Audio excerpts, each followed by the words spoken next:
1, 2, 3, 4, 5. How's that? Is that okay? Good.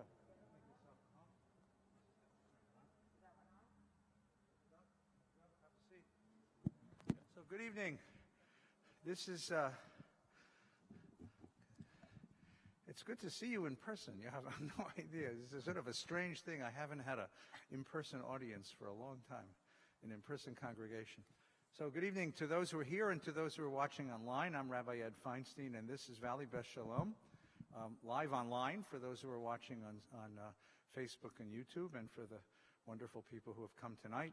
Tonight is Selichot. It's the beginning of the holiday season, the beginning of our sense of, well, the seasons aren't quite changing, but it's a little bit cooler out tonight, and the beginning of our contemplation of the self and the people that we ought to be, and the new year that is about to come. And with all of the news, we thought it would be a wonderful opportunity to spend a little time tonight talking about Israel and the world. So it is my privilege tonight to welcome Counsel for Public Diplomacy, Jonathan Bar-Or, who will be our guest tonight. And Counsel, first of all, tell us, it's a wonderful title, by the way, Counsel for Public Diplomacy. Thank you. Sounds like your wife must really like this. Tell us about you and how a wonderful young man like yourself ends up in a place like Los Angeles representing the state of Israel. First of all, Rabbi, if I may, before I start, I want to thank you for inviting me here. It's a great honor and pleasure for me to be here with your wonderful congregation here and at home. And I understand this is one of your first in-person events. This is the beginning of the holiday season, and it's one of the first in-person events we've had. Yes. Wonderful. So I hope it's the first in many consecutive events to Amen. come. Amen. And it's great to be here with you. Thank you for coming. I'm Jonathan Bar-El. I'm the Consul for Public Diplomacy, Culture, and Academia at the Israeli Consulate in Los Angeles. I've joined the Ministry of Foreign Affairs about 6 years ago. I'm relatively old, I would say. I was already 35, 36 when I joined. Usually people join it a lot earlier after the academic degree. But for me, it was unplanned, unintentional, and nistarot darkei ha'el, as we say. So it happened after my after the protective edge operation in Gaza that we had. I did part of the reservoir forces in the Israeli intelligence forces, and I did 40 nights during this operation, and that experience got me to join the ministry. And then I joined the ministry. I did a cadet course for 1 year, and then we left for our first diplomatic mission. Diplomatic missions is always with the family, so it's never your own diplomatic mission, it's a family mission. So we went, my wife, me, and my 2 kids at the time, we went on a mission in Chile, Santiago de Chile, for 3 years. My 3rd child was born in Chile. And after 3 years, we arrived here in Los Angeles in summer of 2019, a few months before COVID hit. And here we are today. Well, we're so glad you're here, and lots of questions, as you can imagine. So let's begin with something that's very immediate. Prime Minister Bennett is in Washington now. In fact, he may be flying home any minute now. The story was that he came to meet with President Biden. They were supposed to meet on Thursday. When the attack in Afghanistan happened, the meeting was postponed till Friday. The meeting was supposed to last just a few hours so the Prime Minister could return to Israel before Shabbat, but the meeting lasted much longer. So without reading minds, I imagine that's a good thing when the Prime Minister of Israel and the President of the United States have so much to talk about that so many things are pushed off so that they can speak. So tell us a little bit about what they were talking about. What is on the agenda between America and Israel today? So yes, they met on Friday morning. Their meeting took place. It has 2 parts, mostly, a more closed part for the meeting where they speak in, as we say, 4 eyes, and then a more open part that is also open to the media, and then, of course, the press release when they are talking about what they have accomplished. And the media here and in Israel was very occupied with that meeting, how it will go, how it will be. It's the first meeting in a long time of the Prime Minister of Israel with the President. It's the first meeting with President Biden, and of course also for Prime Minister Bennett, the first meeting since he was nominated as Prime Minister. And all in all, I think, and I guess you also read it in the media, or if you read Israeli media, it was a very good meeting for both of them personally, or the atmosphere between them was very good. And also it was a very good meeting for the State of Israel. And I will just want to highlight some of the topics they talked about, not all of it, but I think Israel came out with a few very important issues or remarks by President Biden. So the first thing is, and then you can also understand what is on the maybe first in the priority for Prime Minister Bennett. The first announcement by President Biden was that Iran will never have nuclear capabilities. And this is, he said, not in my shift, okay, and not in the future. This is very important for Israel, of course. The second thing he said about Iran is that they will, of course, prevail the diplomatic measures, but if that won't prevail, other options are on the table. It can be sanctions, it can be military actions, but this is very important for Israel to know that if the diplomatic route doesn't succeed, there are other routes on the table. Of course, they talked about a lot about COVID and about how to cooperate with COVID, even though there's already a very strong relations and cooperation between Israel and the states in this matter of research, of sharing the information and the knowledge that is being gathered. What else can I mention from the meeting? They spoke, well, of course the Palestinians were mentioned, but I think another important thing is that there was no pressure on Israel to move forward with the Palestinian issue, and it comes from the understanding in Washington that it won't help to pressure Israel on this matter. Some other things has to happen within the Palestinian sphere for a peace process to move forward.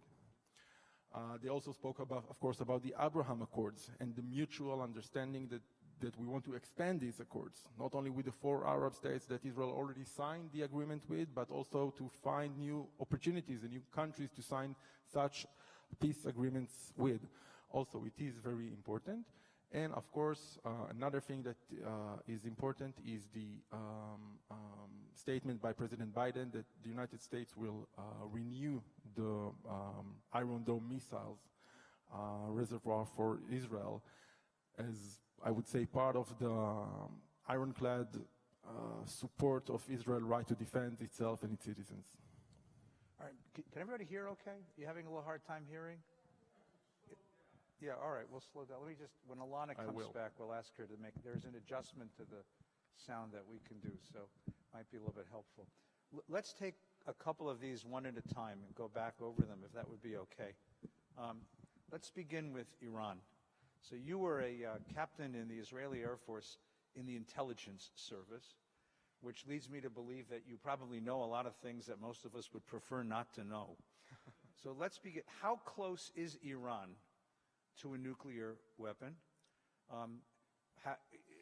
Of the measures that we've seen in 2 previous American administrations, the Obama administration tried to negotiate with Iran. The Trump administration tried to sanction and force Iran. Which strategy seems to work or not work? And what do you see as the future of that? The president made a pledge, so the question is, can he keep the pledge? That's a very good question. Do you hear me now? Is it better? I just speak right into the mic, but it's something about the sound that there's some echo, I thought. Okay. Alana, can we do something about the echo in the room? Is that possible? Thanks. I thought it'd be... Yeah. Here, let's switch. 'Cause it's better to hear him than me. Maybe he holds Is that better? the mic better than me, or maybe he speaks better than me. No. Okay. Is it better now? Okay, thank you. So, Yeah, without getting into all the bits and parts and data about how to reach a nuclear bomb, I would just say that the Israeli estimations were during the JCPOA, during the Iran deal, was that it will take Iran 1.5 years to break, this is the term that we're using, to break into a bomb, into a nuclear bomb, from the end of the agreement. So the agreement was, he had a sunset of about 10 years, and then 1.5 years afterwards, we were already supposed to see a nuclear Iran. This was the Israeli estimation. This is why Israel opposed the nuclear deal so much, in such a strong way, and still is opposing. We believe that the sanctions worked. We believe that the sanctions had a tremendous influence on the Iranian economic and on the Iranian capability of reaching a nuclear bomb. So this is for your, to answer your question. And it was said during Prime Minister Netanyahu's time, and Prime Minister Bennett also echoed this message before the meeting with President Biden. Israel will do whatever in her hands to make sure that Iran doesn't have nuclear capabilities, regardless of what other countries, even our best allies, are doing in this field. So as I said, the messages that went on in the meeting, and also, of course, it was our foreign minister, Yair Lapid, who said, I think like 2 weeks ago, that we will work in full collaboration and coordination with the United States. So right now, again, we believe that we cannot go back to the nuclear, the Iran deal as it was, the JCPOA. We believe it must be changed. And the three things that occupies Israel most, first of all, is the sunset. As I said, what happened when the agreement ends, okay, or how to make sure it never ends. The second issue is the Iran missile program, and to put it again also under surveillance. And the third issue that we say cannot be ignored is Iran's regional promotion of violence and terror. Iran is the #1 exporter of terror in the region and toward Israel, not only Israel, but also mainly Israel. And we say that it's impossible to sign a deal regarding the nuclear capabilities of Iran without dealing with other issues and other threats that Iran is posing toward Israel. It's interesting to me because I think if you were to ask Americans about Israel and the region and the conflicts that it faces, or its dangers, I think most American Jews would point to the Palestinians as the first issue.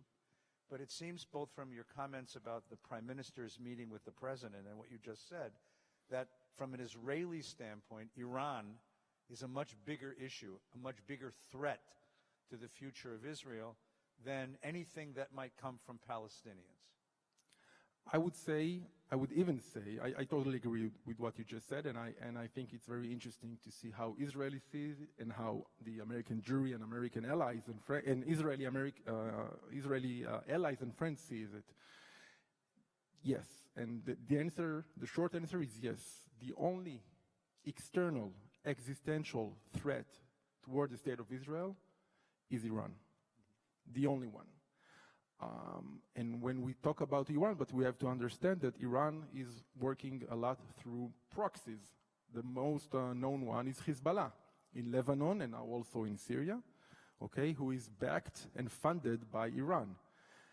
Hamas, the terror organization that is controlling Gaza, the Gaza Strip, is also being backed, and his militants are being trained and acquiring capabilities in Iran with Iran money. It's the first, Israel has this ability of bringing people together. We bring people from the far right and far left in hatred toward Israel. We also bring Shiite Muslims and Sunni Muslims to work together. So Iran Shiite state is backing the Hamas, which is a Sunni organization, with their mutual hate toward Israel. But yes, the existential threat comes only from Iran. In second place, I would even have to put Hezbollah and our threat from the northern border prior to Gaza.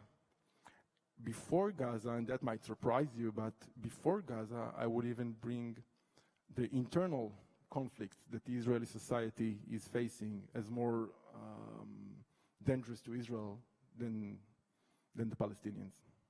Haredim or more. No. I don't put words in your mouth. That was me. That was not him. So please don't blame him on the Israeli media. I would refer more to, and we saw that during the Guardian of the Walls operation a few months ago, back in May, and the riots by Israeli Arabs that are part of Israel, that we see them and as brothers and sisters, that we see them as Israeli citizens completely. But from time to time, and when they're instigated, they have adopted the Palestinian narrative or the Palestinian identity, and this is something that is very, this is something that we take very seriously. So let's pursue that for a moment.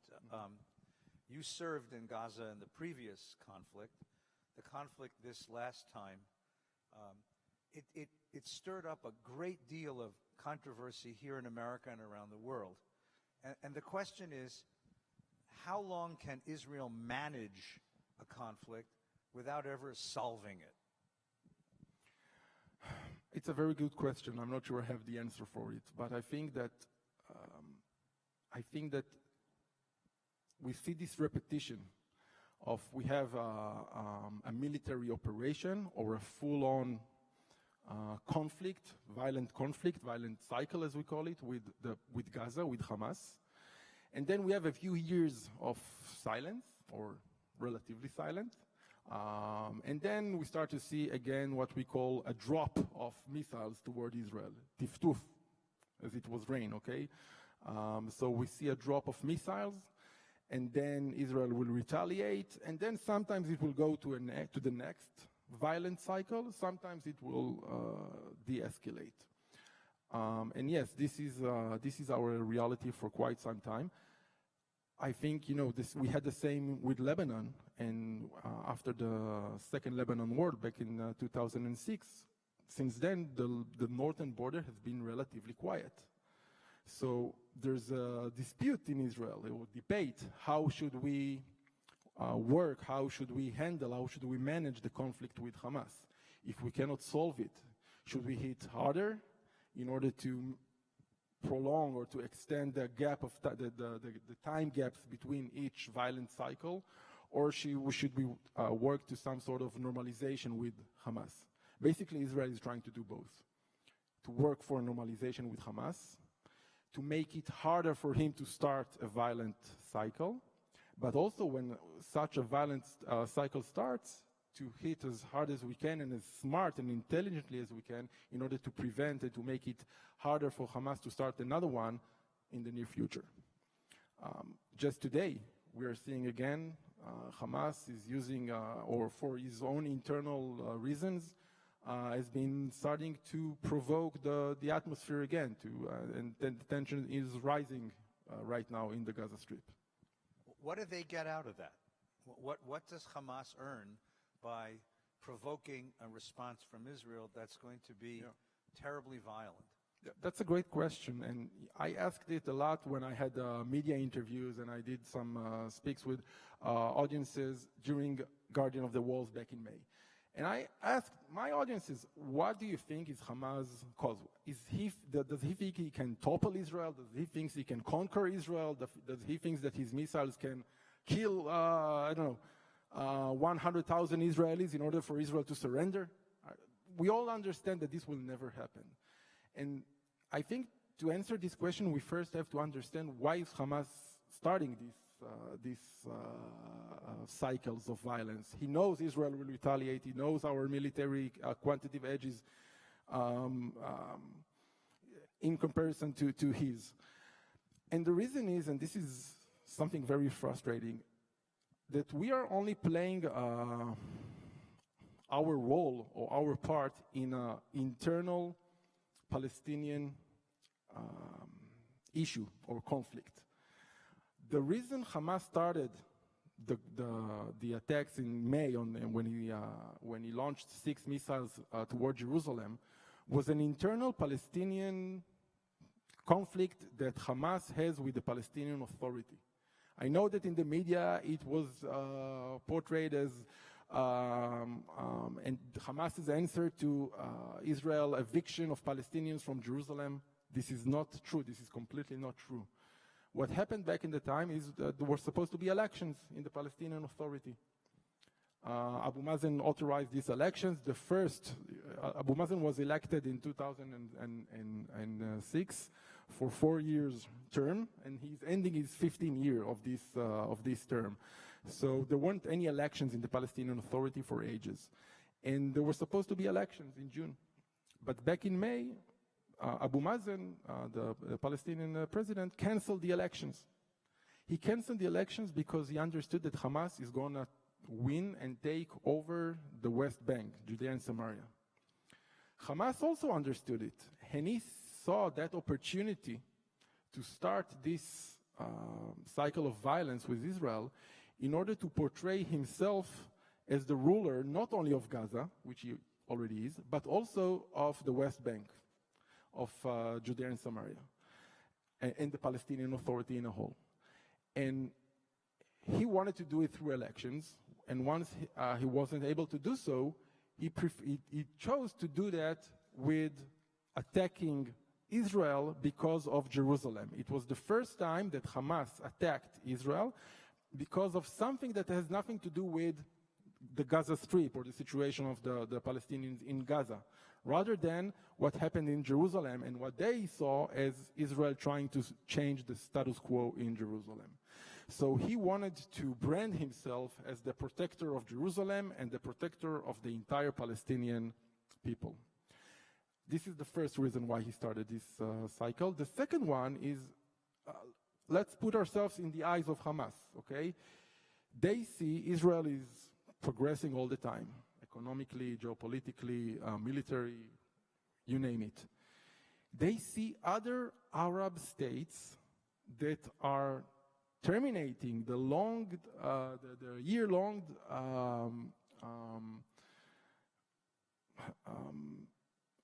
how do you say? Antagonism, thank you. Antagonism against Israel.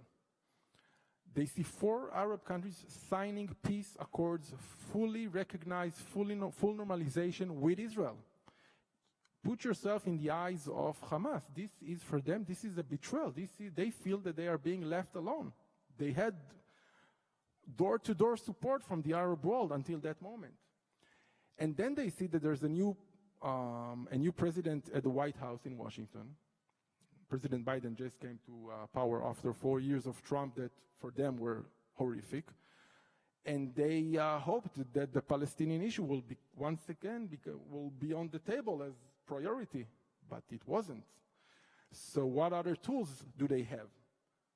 So that was the second reason why they've decided to start it back in May, the violence. Now, what are they trying to get out of it? They understand that they have no capabilities of hurting Israel in a military way. They know that the Iron Dome is eliminating 90% of the missiles that they are throwing at Israel. The reason why they are starting this violence is in order for Israel to attack them, in order to have casualties on the Palestinian side, in order for them to be able to portray Israel in the media, on the New York Times and the LA Times, as the aggressor in this conflict. This is why we are saying that Hamas is holding the Palestinian people as hostages and using them. And you know, when we are so surprised that they are using schools and hospitals to hide missiles, we have to understand that Hamas is doing that in purpose. Is hoping that we will attack these centers. He is hoping to have as many casualties on his side as he can. So he can't lose. okay? If he shoots a missiles and kills Israelis, that's wonderful for him. If he doesn't succeed and Israel is retaliating and accidentally or with collateral damage is hurting civilian population, he's happy with that as well. This is the cynical game that we are unfortunately have to play part in. And you mentioned my military service. I served in the operational center in Tel Aviv, not in Gaza, in the operational center of the Israeli intelligence, in a unit that what we did is called knock on the roof, or roof knocking. I don't know if you heard of it. This is a special operation done only by the Israeli military. No other army ever did it in the world. And in this operation, we were alerting the civil population in Gaza before each and every strike. We do that by throwing a small, it's a small firecracker on a building. It does nothing but a lot of noise, letting the people in that building know that this building is going down because there is a military, some sort of military infrastructure in one of the stores. People from the unit I was part of were calling the neighbors of the building, or people inside the building were calling them in Arabic, letting them know, this is the Israeli army, we're going to attack this building, go out. If they say that I don't believe you, then they heard the firecracker, then they start to believe. And until we knew that the place is empty from civilians, we wouldn't attack. All because we wanted to avoid collateral damage, or we wanted to avoid causing damage and kill and losing life of people who are not involved in the fight. And no other army is doing it because, of course, you understand that when we're alerting the civilians, they also alert the Hamas operatives and the Hamas militants, so they also go out. Or sometimes they are forcing people in the building in order for us not to be able to attack, or for them to get hurt during the attack. But we did it anyway because we understand the game that Hamas is trying to play, and we understand, and again, you might think we're crazy, but it comes with the understanding that we prefer them to be able to launch missiles toward Israel rather than to attack this launcher, in order not to have civilian casualties on their side. And yes, the meaning is that sometimes there will be civilian casualties on our side. You cannot go around it. It's hard, and I used to do that for 40 nights, to see how Israel is preferring sometimes having casualties on her side and not on the Palestinian side. A humanitarian thing that no other army ever done in the world.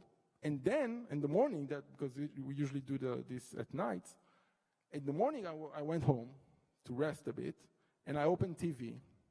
And then on, MSNBC, CNN, whatever, you only see how all the atrocities that Israel is doing to the Palestinians. So this is in short how I got to serve in the military, in the Israeli foreign ministry. So let's move from Gaza to the West Bank for a moment. Mm-hmm. There's a great deal of concern among Americans, among American Jews, that we've come to the point now where it would be impossible to have a sustainable Palestinian entity on the West Bank because of the way settlements have been built, the way roads have been built, the way water has been restructured, and that what we have here is another impossible situation, but this one largely of our own creation because of the choices that were made over the last 50 years. Is there any plan, any conception within the Israeli government of how you can create something that Palestinians would be satisfied with on the West Bank? I think that seeing the conflict through the geographic elements of settlements and of the West Bank is not the right way to look at it. I think it is just one aspect, and to be honest, I don't believe that this is the obstacle to peace. The maps exist. There are maps from 2000, back with Ehud Barak, and there are maps from 2008, back with Prime Minister Ehud Olmert and Camp David. The maps, how to divide the country, in which settlements will need to be evacuated, and which settlement, in which Israeli Arabs will need to move. All of these maps exist. But unfortunately, and again, this is one of the things that is very important for me to deliver this message, because this message is not being heard enough in the world and in the media. It is not about the land. The conflict that we have with the Palestinians is a religious conflict. The conflict that we have with the Palestinians is not about the 67 borders. It's about 48 and the establishment of the State of Israel and our existence in the Middle East, or on what they call sacred land for the Muslims. When the Palestinians will agree to sit for this negotiation with Israel, when the Palestinians will agree to accept Israel as a Jewish state in the Middle East, there will be peace. We will find a way, we will find the right maps and where to draw the line in order to have a Palestinian state. Israel proved it many times when we withdraw from the Gaza Strip back in 2006. I don't think, again, and this is, we mentioned before how sometimes how Israel is seeing things and how it's being seen from our allies and from Jewish communities abroad. The 2006 withdrawal from Gaza was, I would say, was an earthquake, an emotional earthquake, a national earthquake for Israel. It was really still, as I would say, an open scar till this day between the right wing and the left wing. The right wing and people that were evacuated, for them were people that supported Israel to stay in the Gaza Strip, are seeing it as one of the most horrific acts that was done by Israel. That what brought us Hamas, that what brought us all the missiles toward not only the Gaza envelope settlements, but all of Israel, and has gotten us nowhere closer to peace. On the other hand, of course, those that are saying that this was a much needed act to take in order to promote peace. But Israel has withdrawn. That's the important thing. So even the settlements are not something that Israel won't withdraw from if we'll understand that peace is reachable. We have withdrawn from Sinai, of course, to have the peace agreement with Egypt.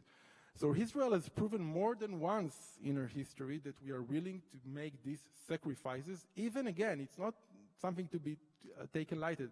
This is still an open wound in the Israeli society.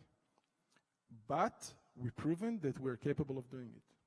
So I believe that if peace will be reachable, the settlements, or as we said, the geographical obstacle won't be a real obstacle. But it all starts with the Palestinians agreeing to live side by side with a Jewish state, with Israel as a Jewish and democratic state. And this has never happened. And I don't think it will happen in the near future. Even Abu Mazen, which of course now is already very old and sick and weak politically, and has no way to make any strategic progress. Even he never accepted, and he's supposed to be moderate, he never accepted the two states for two nations solution. And a lot of time, and this is my personal ask to you, when you speak about people about the two-state solution, please add the two-state for two nations solutions. Because you know how Abu Mazen see the two-state solution?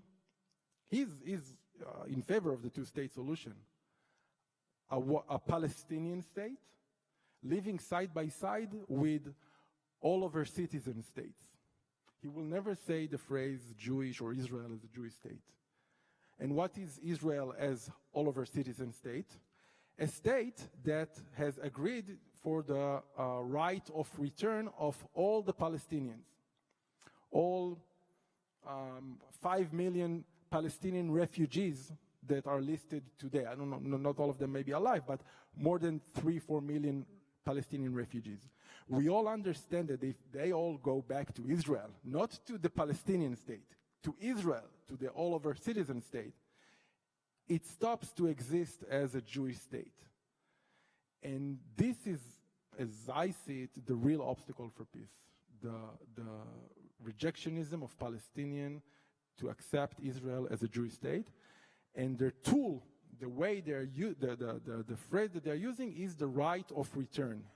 This is very important to understand. When Palestinians are talking about the right of return, they're talking about how to ensure that Israel will stop to exist as a Jewish state. And we all understand that the Jews won't be able to live in a state that isn't a Jewish state. It won't be a Christian democracy. It will be a Muslim state, probably a Muslim failed state as most of the other Muslim states in the region. So this is, I see, the core of the Israeli-Palestinian conflict. And as I said, the maps exist. We will find a solution. So let's move to Israel proper. 20% of Israel is Arab. And two things happened this year which were contradictory. So I hope you can help us understand it. On the one hand, for the first time, an Arab political party was included in the government. And now you have an Arab political leader who sits with the prime minister and the cabinet.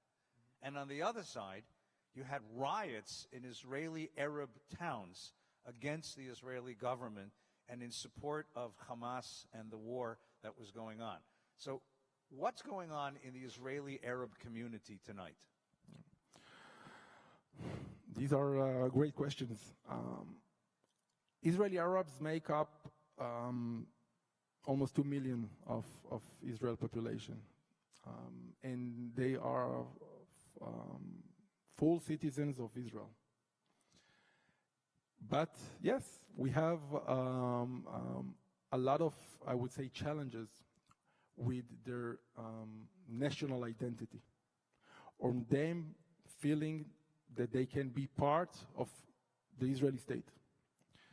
And I think this, as I said before, and I'm not hiding away from it, I think this is one of the most important threats that Israel is facing and will have to face in the next couple of years.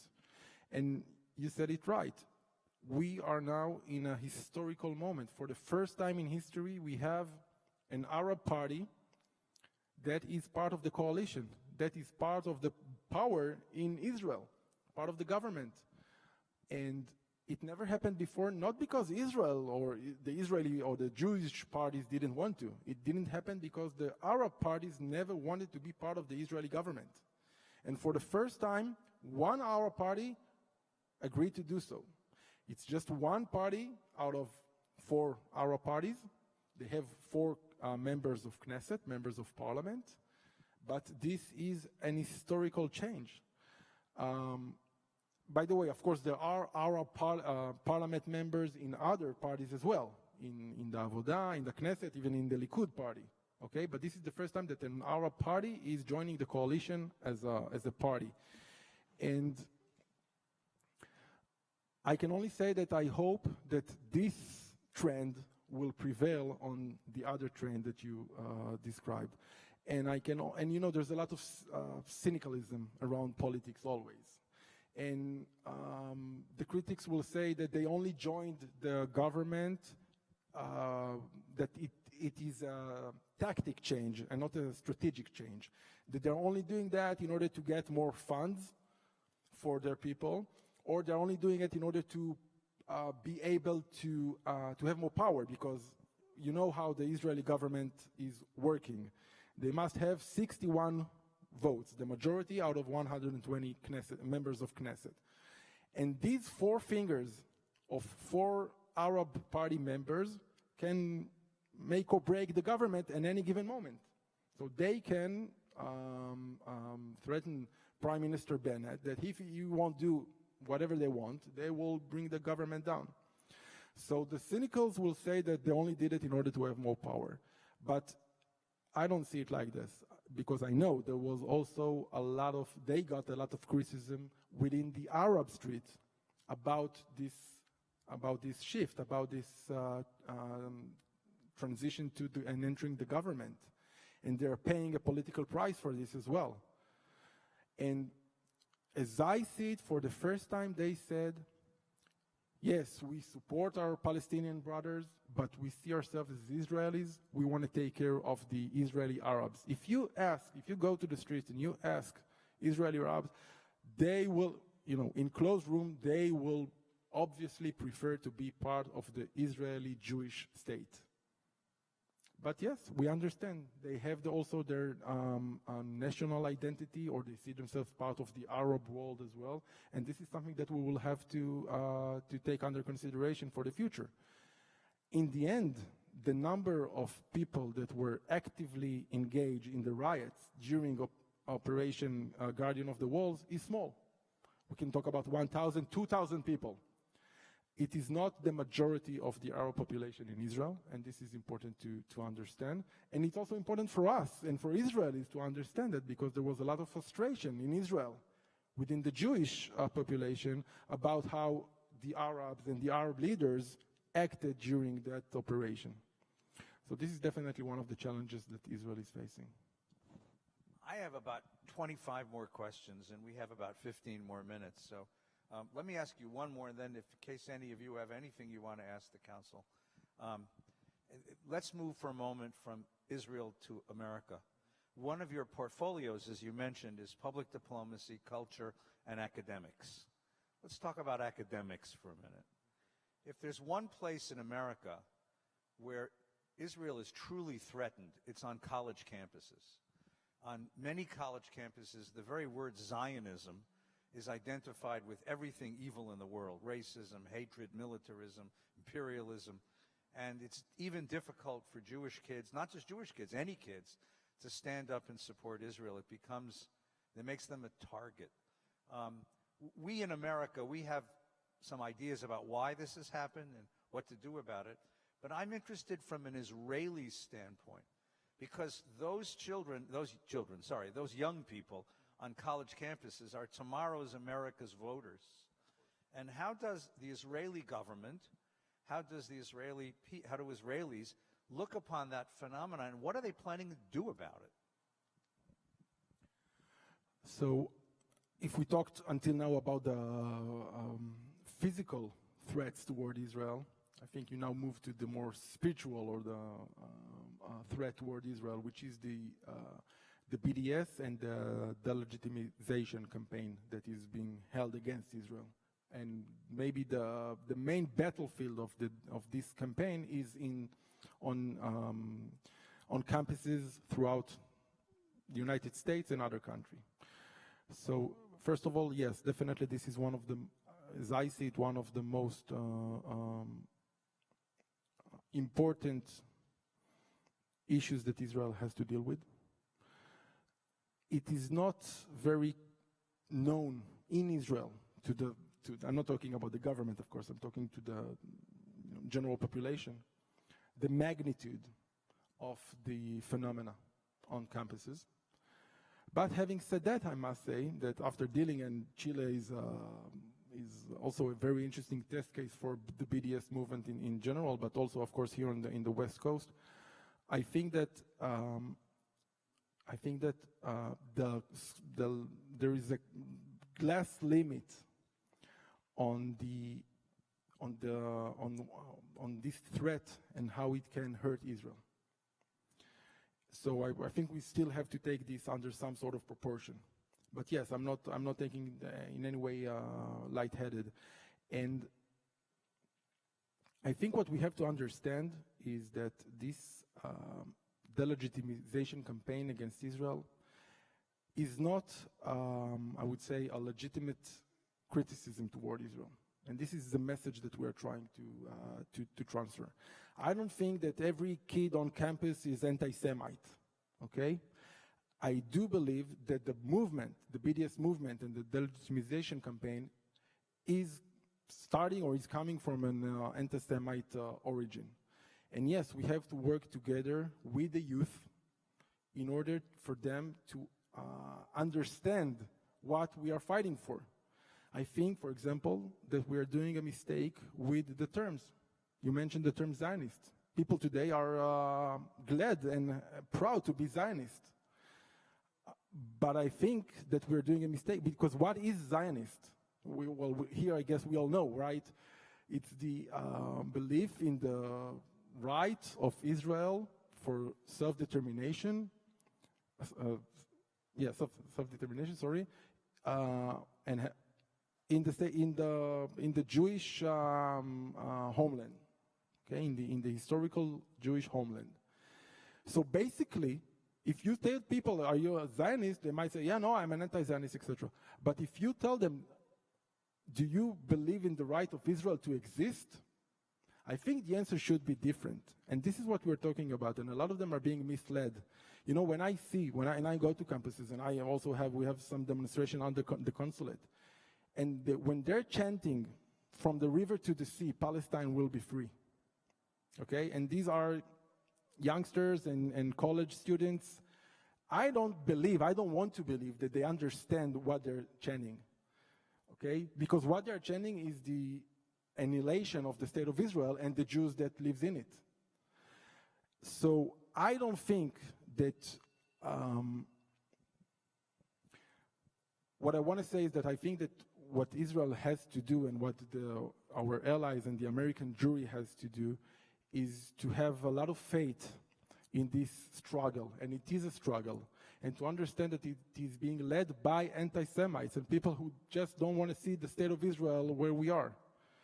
You know, there's a debate in Israel on how to portray or how to draw the Israeli map, okay?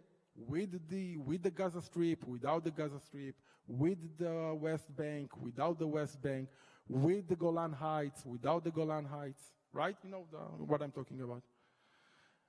In a lot of the official maps of the State of Israel and of the Jewish organization, you will see at least a dotted line highlighting the West Bank, okay? I want you to go and look for, you won't find, I can promise you that because I checked it, one Palestinian organization, one pro-Palestinian organization that on its logo has the Palestinian state as it was in the partition plan, or leaves some place for the Jewish state. You won't find it. So unfortunately, I don't have a really, a good answer what Israel can do in order to stop BDS. But luckily for us, we don't have other choice, because this is the fight for our bare existence. All right, we have a few minutes. So, ask a question. If you'll stand up, and I'll repeat it so the folks at home can hear you.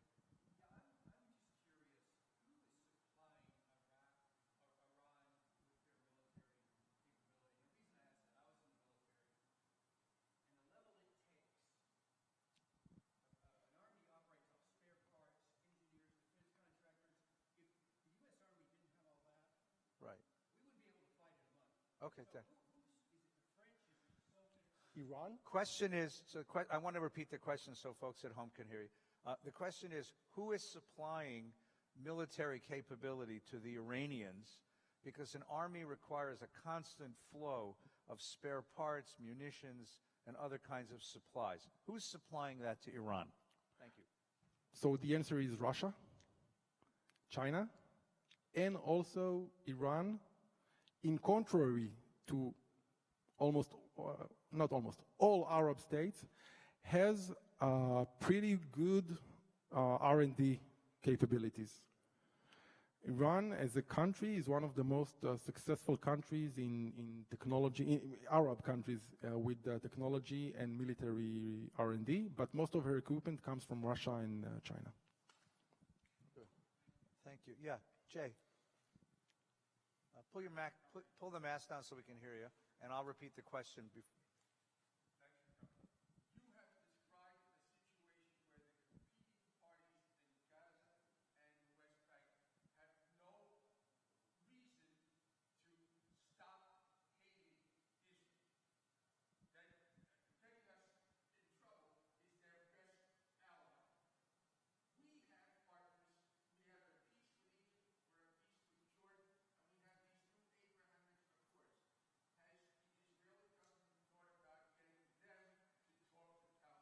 All right, so we've talked about the motivations for Palestinians to make war against Israel. Israel has successfully negotiated peace agreements with numbers of Arab countries, including some new ones. The question is, have there any efforts to negotiate some sort of agreement with some of the elements of the Palestinian people? So, yes, definitely. I will speak about two issues. First of all, Egypt. Egypt is becoming more and more a regional leader because its ability to control Hamas. Just last week, there were riots that were portrayed again by Hamas as civilian riots on the fence with Israel. They turned violent, of course, in a second. There were Hamas operatives active there. One of them shot an Israeli soldier. He's still severely wounded, and we pray for his life. And what Egypt did immediately at the same day is closing the Rafah passage, the passage between between Gaza and Egypt, to show her lack of agreements to this violence.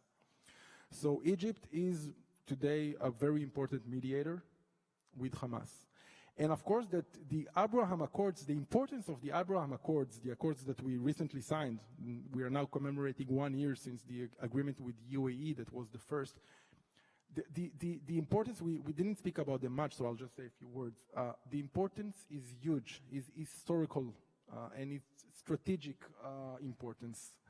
Not only because of the commercial and trade relations between Israel and this country, which is also very important, but mostly it's important because this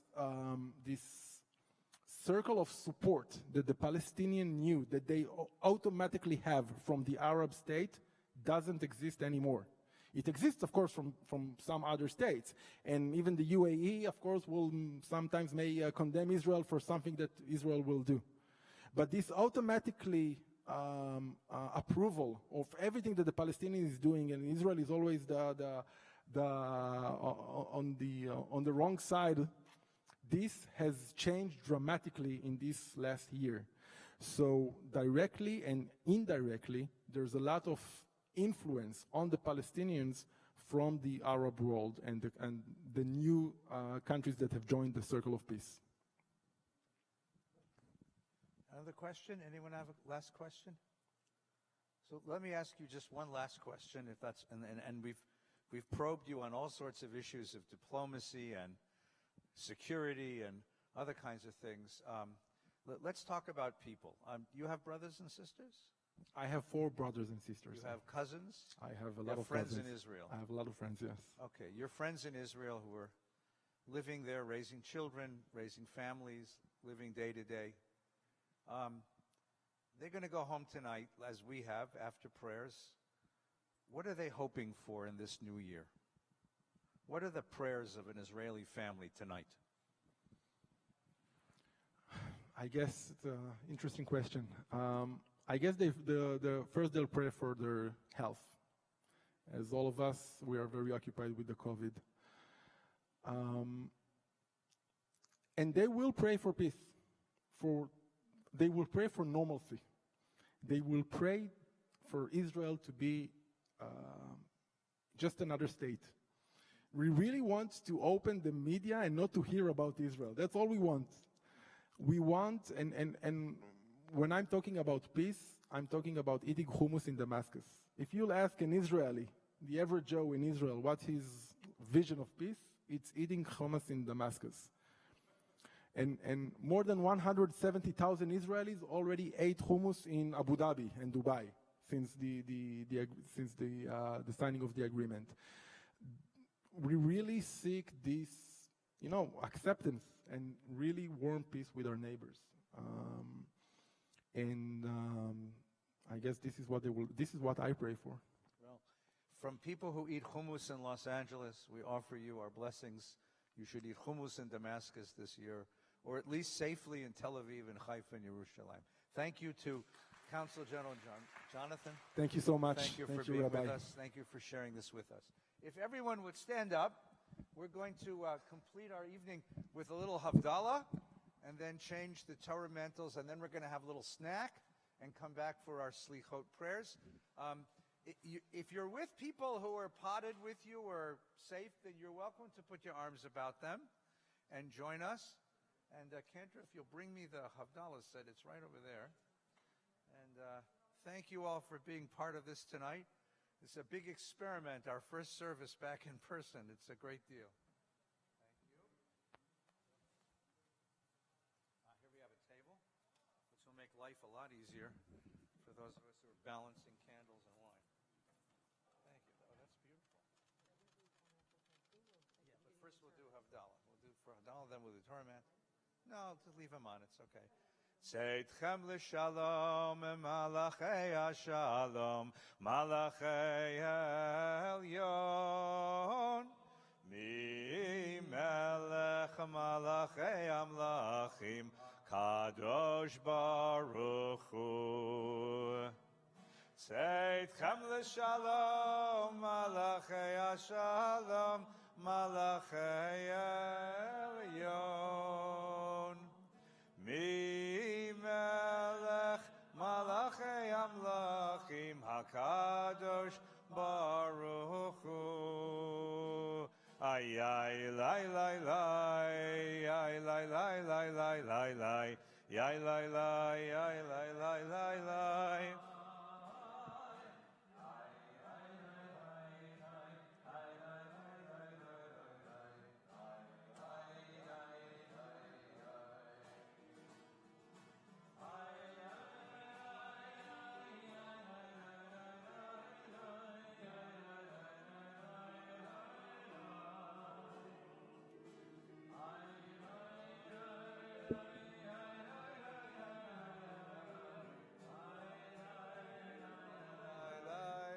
Hine el Yeshuati eftach v'lo evchad ki aziv zimrat Adonai v'yihi li l'Yeshua u'shavtem mayim b'sasam imanei Yeshua l'Adonai emchaber chatecha sela Adonai tzvot imanu miskav lanu Eloi Yaakov sela la Yehudim ha'ita ora v'simcha.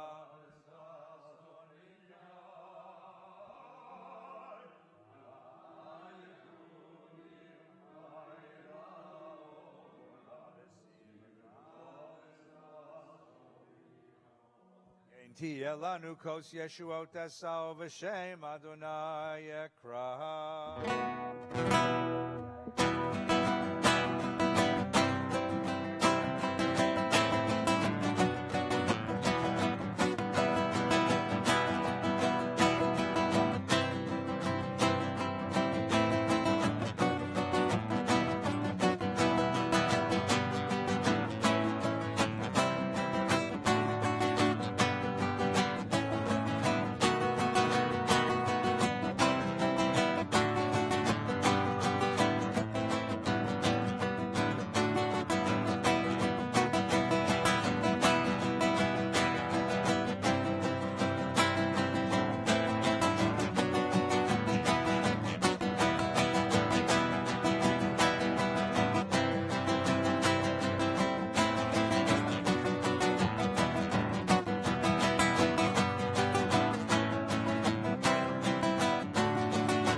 shalom, Ya'aseh shalom, shalom aleinu ve'al kol Yisrael, Ya'aseh shalom, Ya'aseh shalom, shalom aleinu ve'al kol Yisrael, Ya'aseh shalom, Ya'aseh shalom, shalom aleinu ve'al kol Yisrael, Ya'aseh shalom, Ya'aseh shalom, shalom aleinu ve'al kol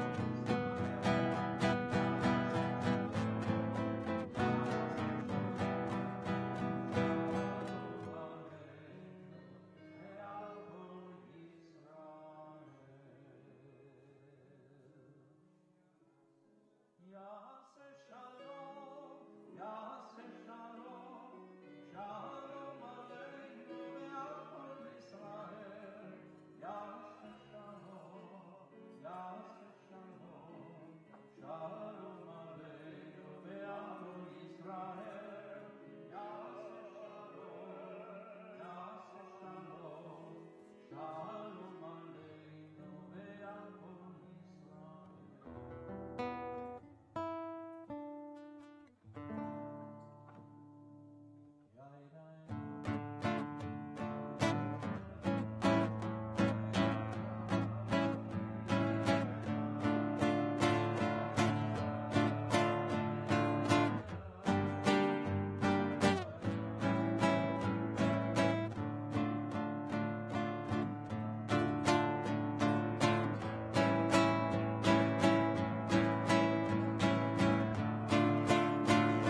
pagar esto, sino para pagarlos.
1, 2.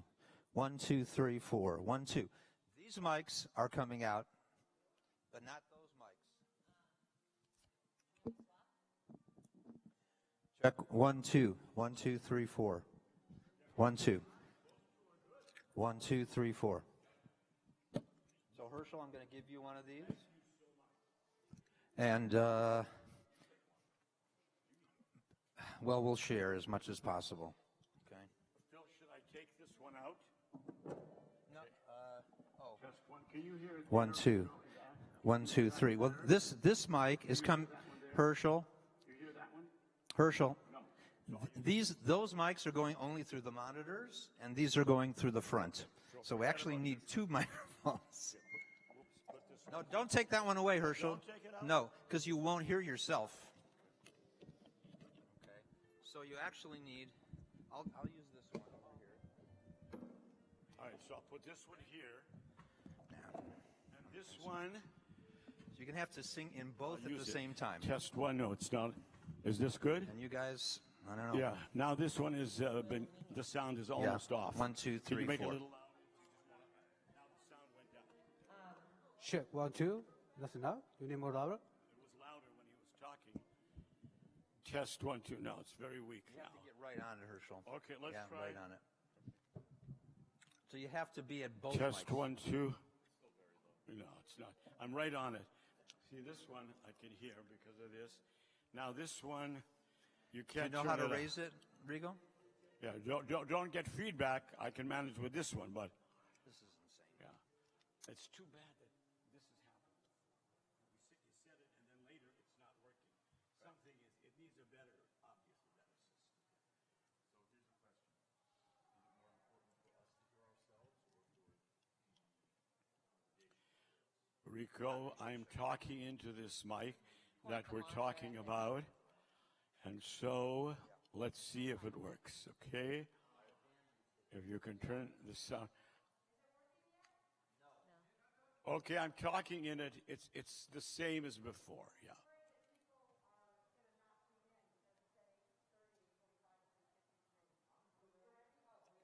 Okay. Phil, I'll just manage. I'll just keep them both close.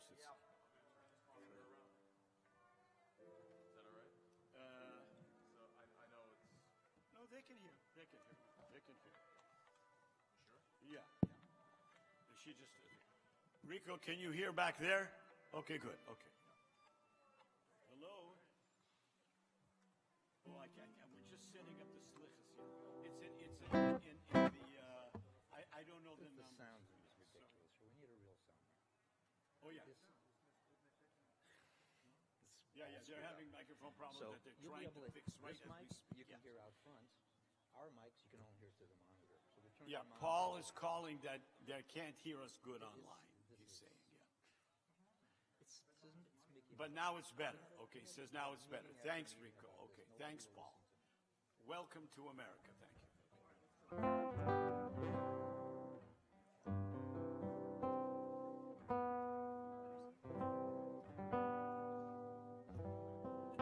Turn it off. Yes.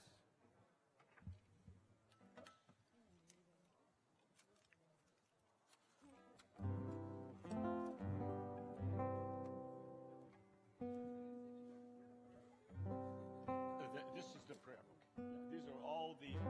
Yeah, they're over there as you enter, I believe. Ilana, right? Yeah. Do you want me to come over here for the beginning of Hallelujah? Oh, I'm so glad I'm near you. This is very much better for me. Oh, let's lean on you We're guys. close now. you know.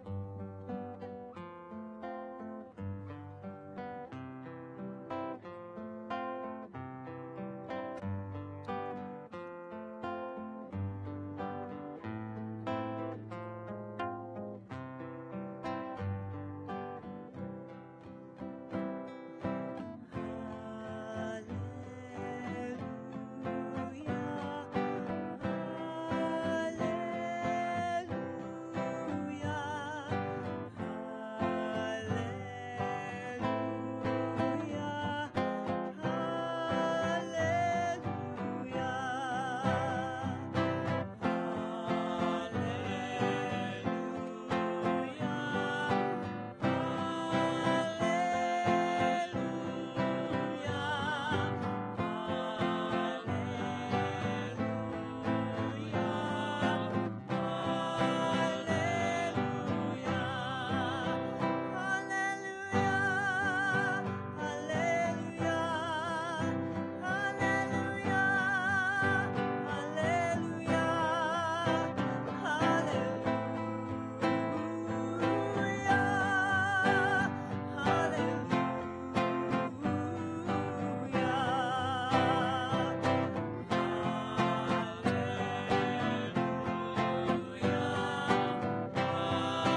Shabbos version of Kadeshenu.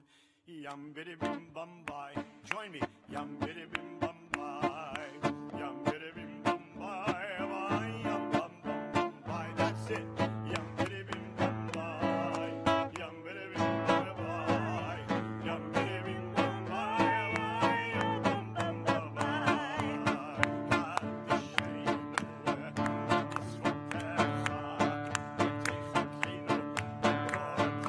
A little faster.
It is traditional to begin this service with Ashrei. We're going to do a little bit different Ashrei, and we're going to teach it to you. Actually, we start with a nigun, a little melody. The melody goes like this.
Yoshvei Beitecha. Od ye hallelujah. Od ye hallelujah. Got it? Let's try it together. Ashrei Ashrei Yoshvei Yoshvei Beitecha. Od ye hallelujah. Od ye hallelujah. Ashrei Yoshvei Beitecha. Od ye hallelujah Selah.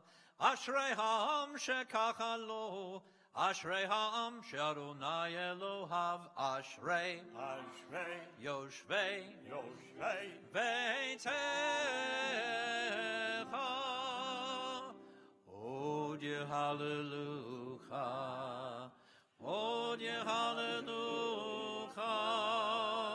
Hadar kevod hodecha. V'divrei niflotecha sicha.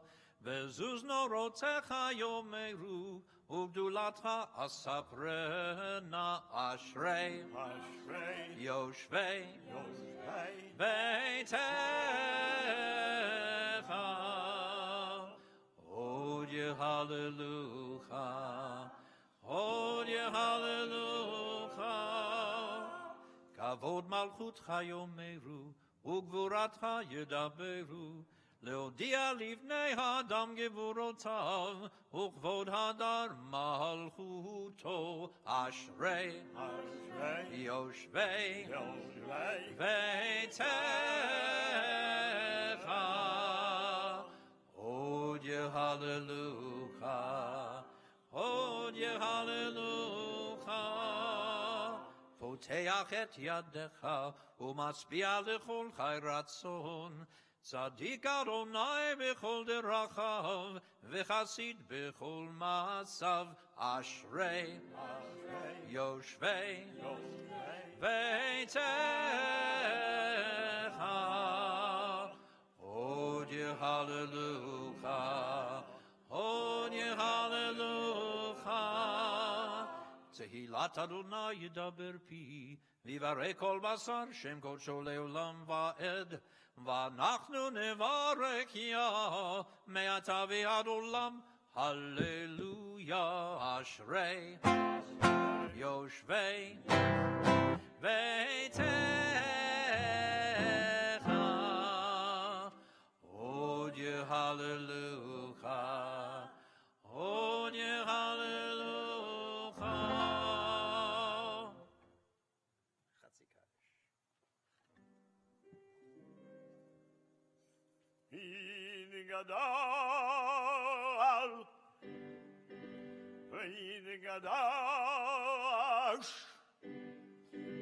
Shemeir v'ava V'yanval nivarach yirutei V'yamelich malchutei V'yamelich malchutei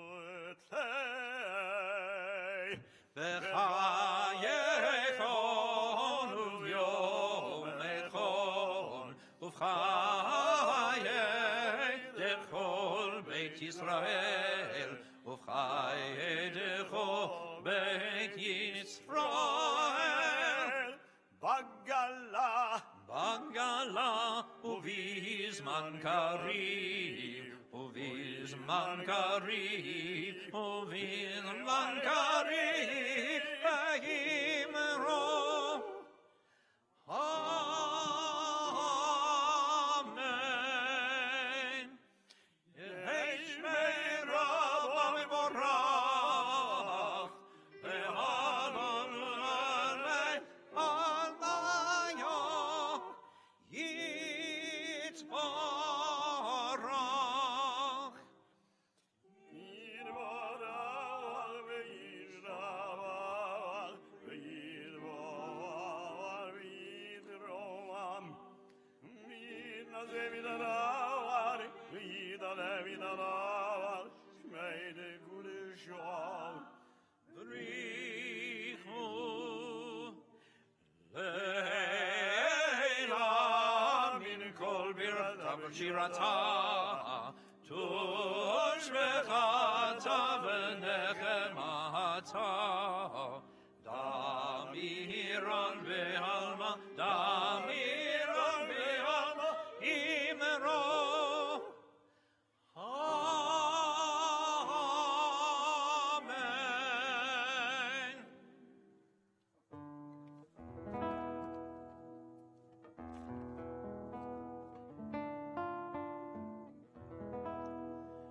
It's a time of year for asking for God's forgiveness.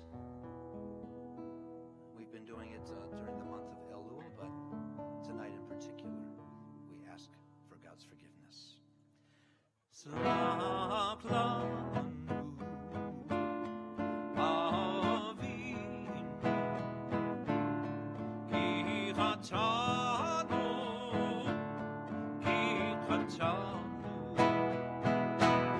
slap lanu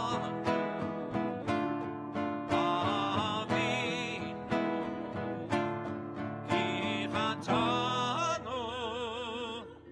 ki chatanu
Now, we have sung from Ami Aloni's Torah service, Adonai, Adonai.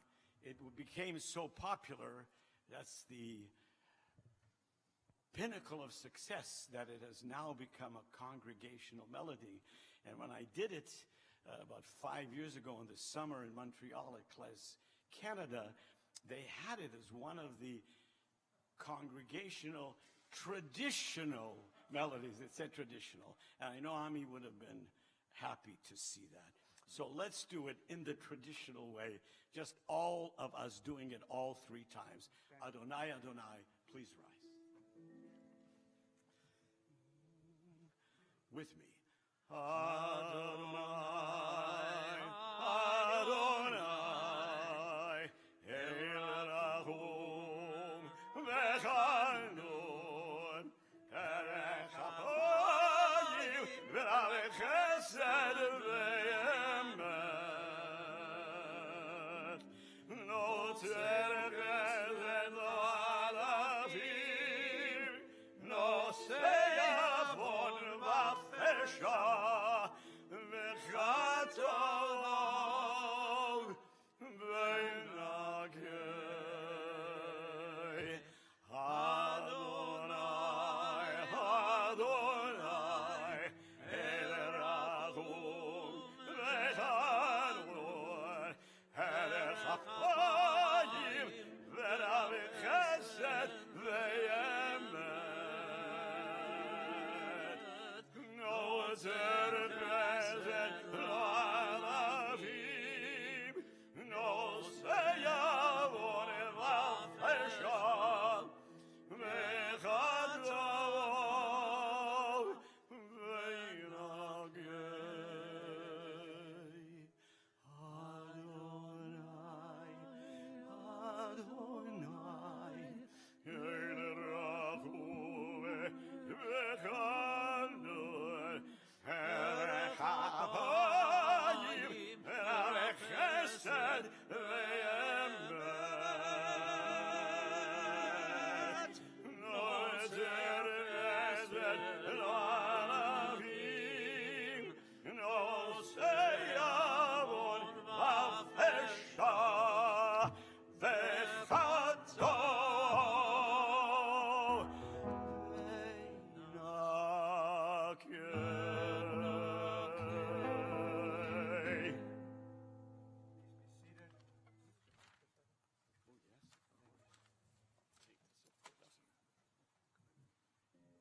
beginning of the 18th century, there was an eruption of great spiritual energy among the Jewish people in Eastern Europe called Hasidism.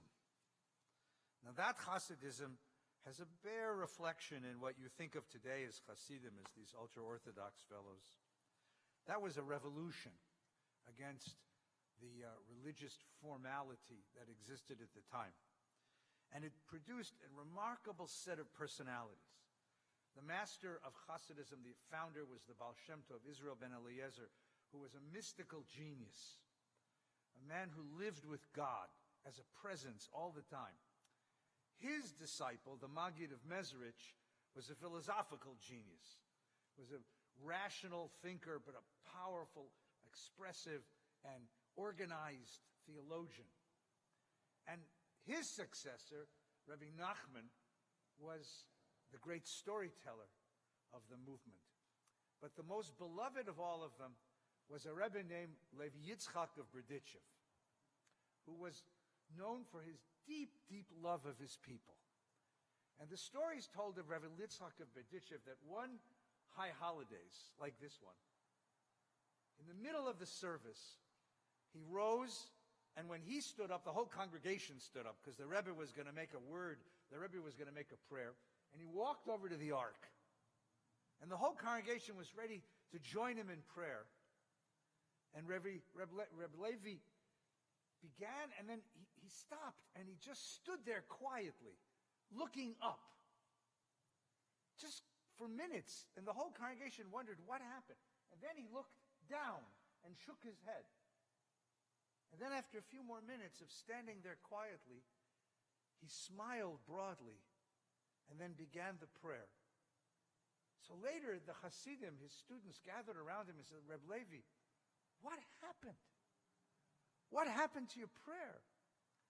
He said, terrible thing, a strange thing. He said, you know, I came up to the ark because I had a terrible feeling of all of the collective sins of our people.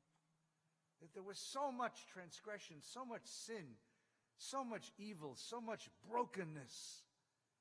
And I came to the ark ready to beg God to cleanse us of this sin, to forgive us, to give us yet another year of life.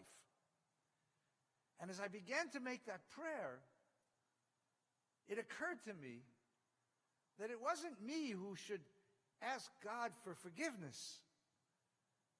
That God should ask me for forgiveness.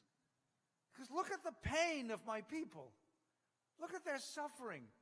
Look at how long the exile has lasted. Look how much loss there has been in the community. And I stopped. And I said, Rabbeinu Shalom, you should ask me for forgiveness. Why am I asking you for forgiveness? Look what you've done to your people. How can you let this happen? And I went from being one who begs for forgiveness to being the accuser, the prosecutor. And then I said, I'll tell you what, Master of the universe. This year, if you will forgive your people for all of their transgression, their sin, their brokenness, we will forgive you for what you did to us this year. And God said, I accept the deal. And that's when I could begin my prayer. And I think after this year, it's been what, 16 months, 72 weeks. We're back together again. It's an amazing feeling. But there's been so much loss, so much pain, so much difficulty, so much disruption. So let's pray for forgiveness. And let's offer it to the Master in heaven. And both of us together will begin a new year.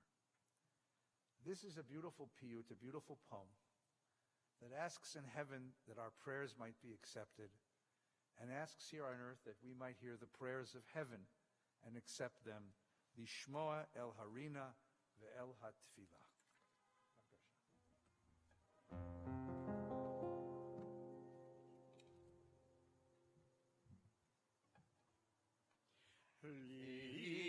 Lishmoa, Lishmoa el harina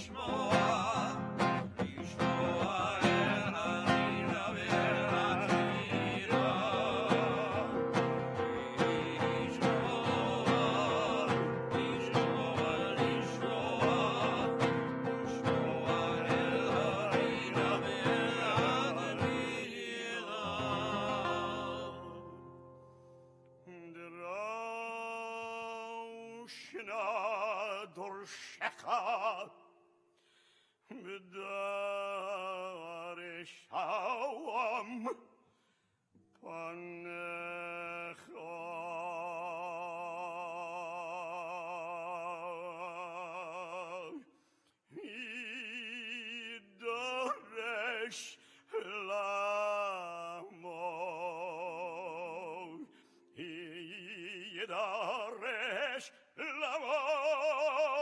Nishemei meyonecha uleshavat chinuinam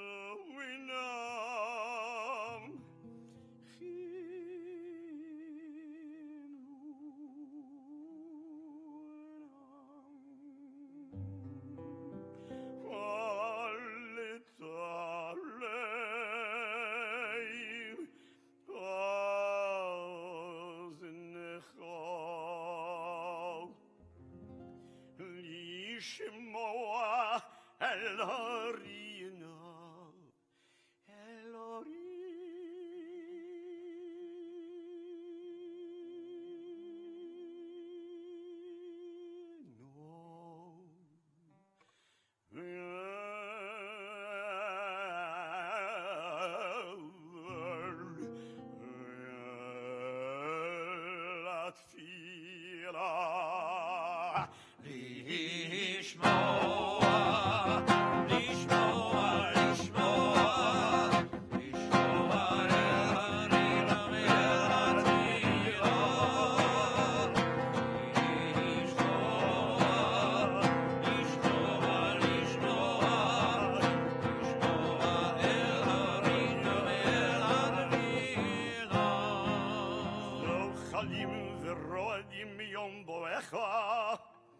Cholim kemavkira mevrat masuechol tinufa mechayina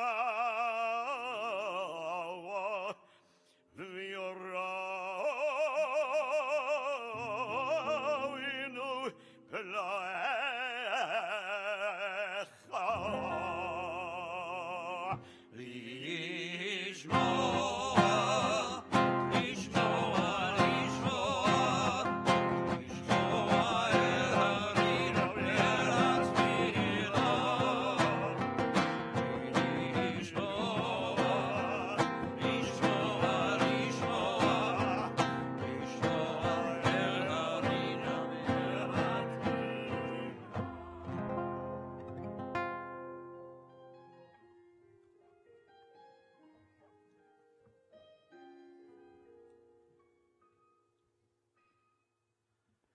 Yotzer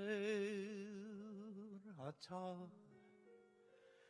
lechol hitzir notzar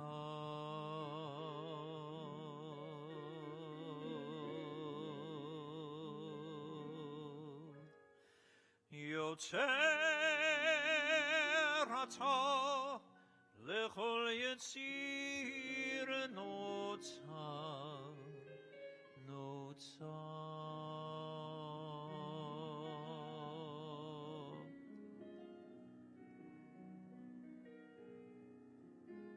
Konanta me'al tarev, konanta me'al tarev, tarev lechol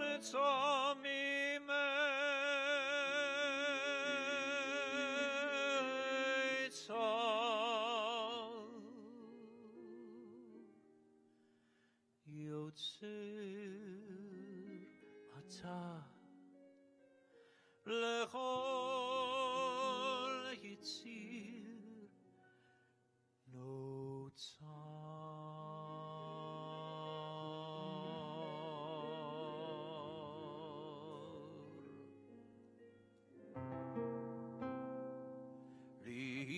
Lishmoa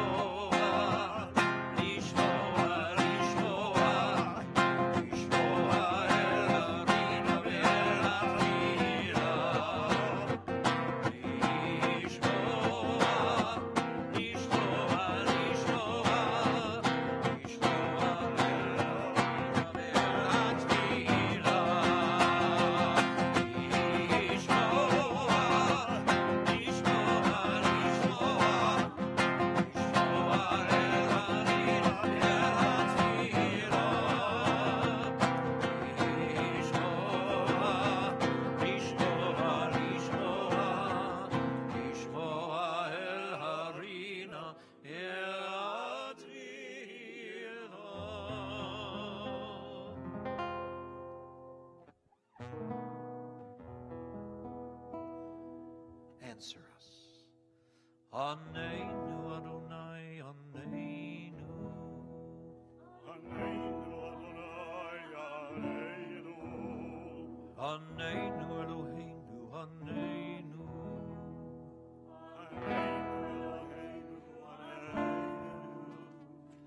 Aneinu Avinu, Aneinu Boreinu, Aneinu Goaleinu, Aneinu Norshenu, Aneinu Podeu Matzil, Aneinu. Aneinu Podeu Matzil, Aneinu. Aneinu Tzadik V'Yashar, Aneinu.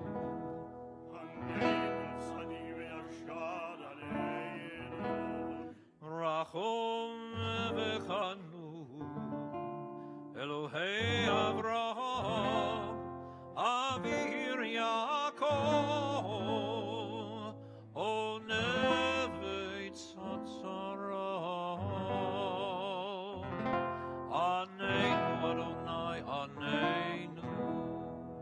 Aneinu Adonai, Aneinu. Aneinu Eloheinu, Aneinu. Aneinu Eloheinu, Aneinu. Aneinu, Aneinu, Aneinu. Avinu Malkeinu, Aneinu, Aneinu. Avinu Malkeinu, Aneinu, Aneinu. Yein Banu Masi, Asei Manu, Tzedakah v'chesed. Asei Manu, Tzedakah v'chesed, le'oshienu. Avinu Malkeinu, Aneinu, Aneinu. Avinu Malkeinu, Aneinu, Aneinu. Yein Banu Masi, Asei Manu, Tzedakah v'chesed. Asei Manu, Tzedakah v'chesed, le'oshienu. Avinu Malkeinu, Aneinu, Aneinu. Avinu Malkeinu, Aneinu, Aneinu. Yein Banu Masi.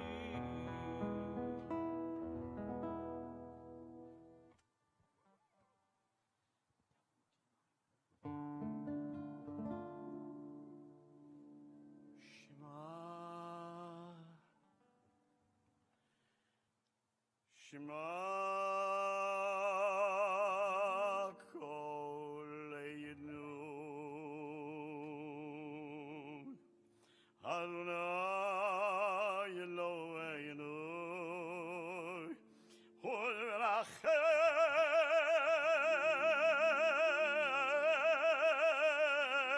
Moleinu V'kabel berachamim V'kabel berachamim u'v'ratzon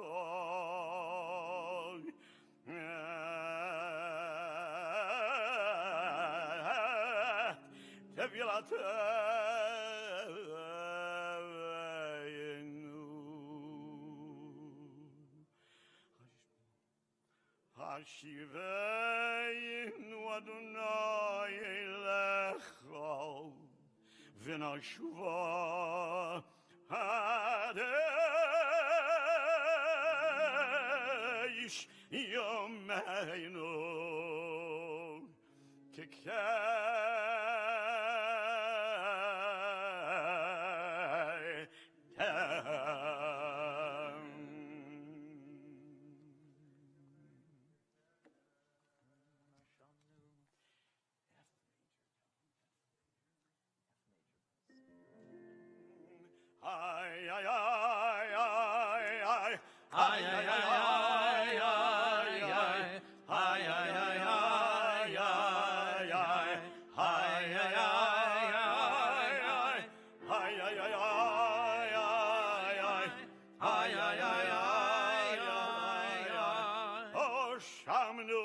Hashamnu, Bagadnu, Bagadnu, Kazalnu, Kazanu, Dibarnu Dofi, Dibarnu Dofi, Evinu, Hevinu, Irshanu, Hirshanu, Zadnu, Zadnu, Hamasnu, Hamasnu, Tofalnu Sheker, Tefalnu Sheker, ay, ay, ay, ay, ay, ay, ay, ay, ay, ay, ay, ay, ay, ay, ay, Yoatznu Rag, Hatsnura, Kizavnu, Kizavnu, Latznu, Latsnu, Moradnu, Maradnu, Niatznu, Neatsnu, Sorarnu, Sararnu, Avinu, Avinu, Pashanu, Pashanu, Sorarnu, Sararnu, Kishinu Orel, Shinu Oreb, Yai, Rai,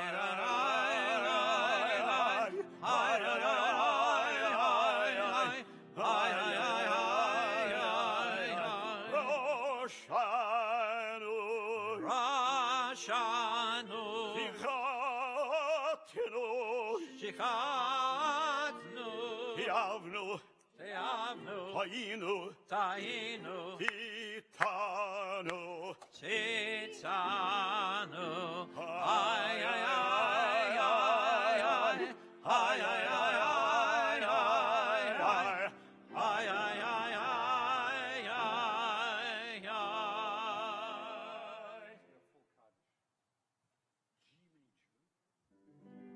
Yidgalav Yalan Shemerava, Amen.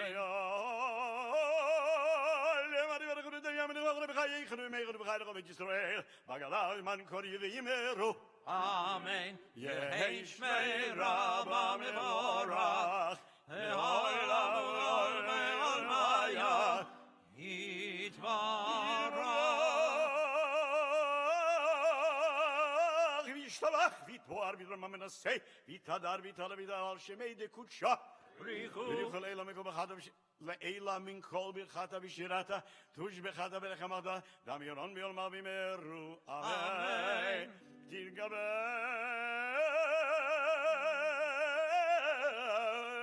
Soloton Lauton de Chol Israel, Kodam Avinu Shmaya Vimeru.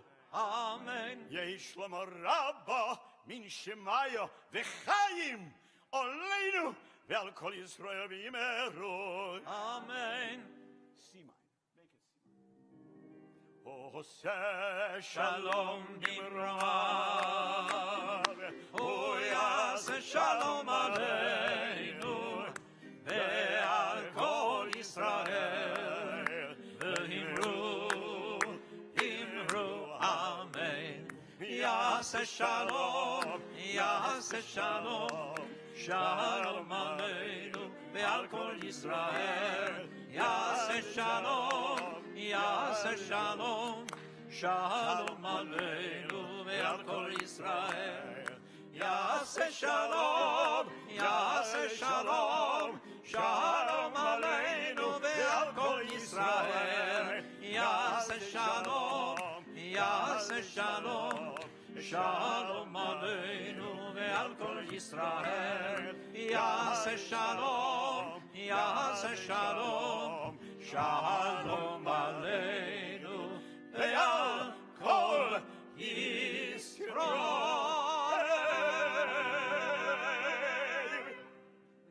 Seated. Every year at Selichot, the Rebbe of Nemirov disappeared. He wasn't in his home, he wasn't in the synagogue, he wasn't in the school, he wasn't in the Beis Midrash. Nobody knew where he went. The Hasidim concluded, where would the Rebbe go? Disappeared from the night of Selichot till the morning of Rosh Hashanah. He must go to heaven and plead for his people before the throne of the judge. It's a story told by the great Yiddish storyteller Yitzchak Leib Peretz. It's not a Hasidic story. It's actually an anti-Hasidic story, but it's too beautiful not to tell.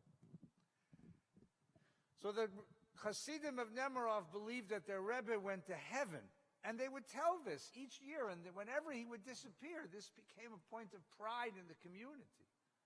Our Rebbe goes to heaven to plead before God. Well, there came into the town a Litvak, a Jew of Lithuanian origin, like my ancestors, a Jew of rationalist, pedantic, careful inspection, someone who was a skeptic, somewhat of a cynic. And he heard this story and said, nonsense. Even Moses didn't go to heaven to plead for his people.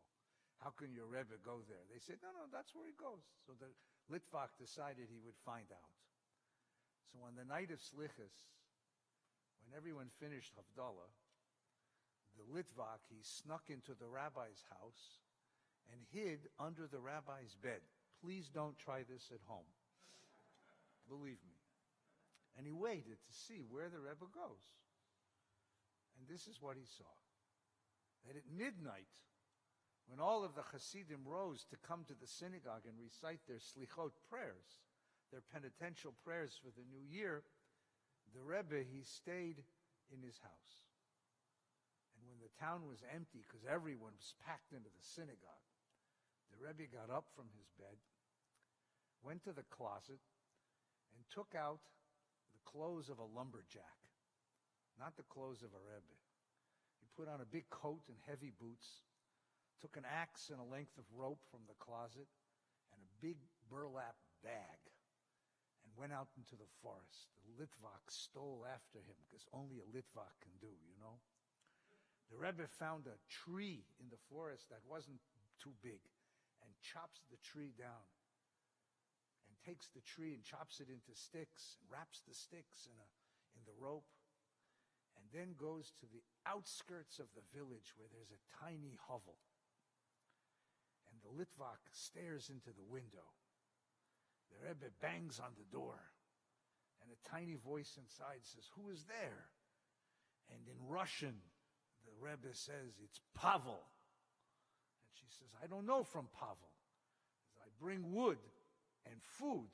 She said, "I can't pay you." He says, "Silly Jew, you believe in a great God. Don't think I can trust you with a few kopecks? Open the door." And the door opens, and the Litvak watches. The Rebbe goes into this home, and there's a sick old lady, an old Jewish lady who's alone. And the Rebbe says, "It's cold in here. Let me build a fire." "But I have no wood," she says. "I brought wood." And he puts the sticks into the furnace, and the fire warms up, and the light glows, and he pulls from the burlap bag some food and warms it on the stove, and sits on the bed and feeds the old woman. And she says, "But how can I pay you, Pavel?" He says, "Don't worry, you'll pay me. Your great God will provide for you." And the Litvak watches all of this. And so it is, for the rest of the night, that the Rebbe goes from house to house, from hovel to hut to slum. In every broken person, in every broken life, he brings food, he brings warmth, he brings light, he brings faith, he brings prayer. And the morning of Rosh Hashanah, the Rebbe puts back on the outfit of a Rebbe and shows up in the synagogue. And from that day onward, the Litvak became a disciple of the Rebbe. And whenever any of the Hasidim said that on Rosh Hashanah, our Rebbe goes to heaven to plead for us before the throne of God, the Litvak no longer argues. He simply puts his eyes downward and says, "Heaven? Even higher. Even higher." So here is your homework on this night of Selichot. Rosh Hashanah begins a week from Monday night. A week from Monday night is the beginning of Rosh Hashanah. You have 1 week and 1 day to perform one selfless act of goodness. Every one of us. Go visit a friend who is sick. Go bring food to someone who's hungry. Go bring strength, inspiration, encouragement to someone who is down. Go bring healing to someone who is broken. Perform one act of goodness this coming week in the tradition of the Rebbe of Nemirov. And that way, next week, when we come to Rosh Hashanah, and all of us stand together before the throne of judgment, and God will ask each one of us, what did you do with this gift of a year of life that I gave you, that I should give you another one? And if you're like me, you can't remember what you had for lunch a day ago, but you will be able to say, I visited a sick friend. I brought food for a hungry family. I taught a little kid how to read. I brought encouragement, inspiration to someone who is broken. And hopefully God will say, and because of that, you too can have the gift of a year of life. May this new year, after this very difficult one, bring us all the blessings of life and health and strength and renewal. Everybody stand up. Everybody stand up. Haneshama lach v'aguf shelcha. Lai, lai, lai. Lai, lai, lai. Lai, lai, lai.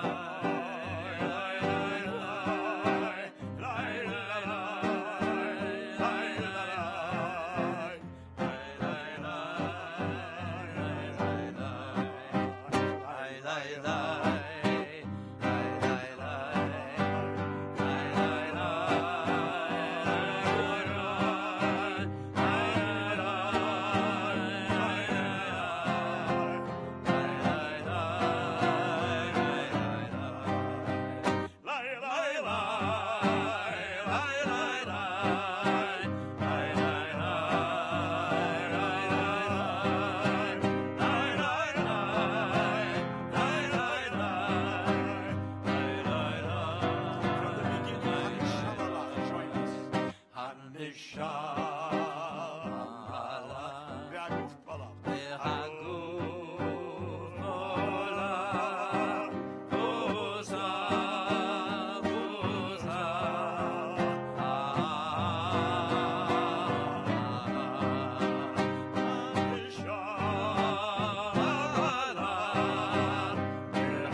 Cantor Barron, and to Liza and Mark, and to Cantor Fox for a beautiful service, and to Dan, our accompanist, thank you so very much.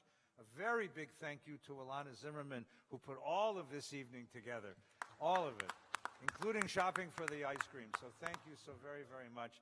A very big thank you for all of you who, braving disease and hurricanes, came out tonight to celebrate the beginning of a new year. May all be blessed, and may the new year bring many blessings. Please be reminded as we leave the building, we have to go out the way we came in. So be very careful because it's dark now and there's all sorts of alligators out there. So be very careful to follow the pathway out. If you have any need, we'll help you get out to the parking lot. And let's all have a sweet and happy and healthy new year. We'll see each other next week as the new year begins with blessings, with strength, with health, and with renewal. Yai lai lai. Yai lai lai.